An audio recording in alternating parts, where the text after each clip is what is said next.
জামায়াতের অবস্থানটা হচ্ছে তারা তাদের রাজনীতির ইতিহাসে স্বাধীন বাংলাদেশে সবচেয়ে মোক্ষম সময়টাতে তারা আছে।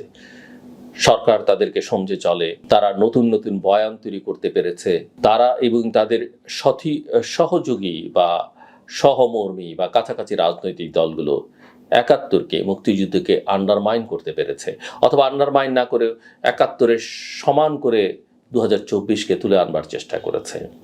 আমাদের সংবিধানের যে মৌল বিষয়গুলো আছে, আমাদের যে ভ্যালুসগুলো আছে, যে ভ্যালুস ধারণ করে বাংলাদেশ স্বাধীন হয়েছে, সেগুলোকে তারা বিতর্কের মধ্যে নিয়ে আসতে পেরেছে। সেটা জামাতের জন্য এক বড় পাওয়া। বিএনপির জন্য একজন মুক্তিযোদ্ধার প্রতিষ্ঠিত দল হিসেবে রণাঙ্গনের অনেক মুক্তিযোদ্ধা যে দলটিতে আছে, তাদের জন্য এসব মেনে নেয়া একটু কঠিন। কারণ সেটা মেনে নিলে তাদের আর ওই মুক্তিযুদ্ধের পরিচয় তারা আর বহন করতে পারে না।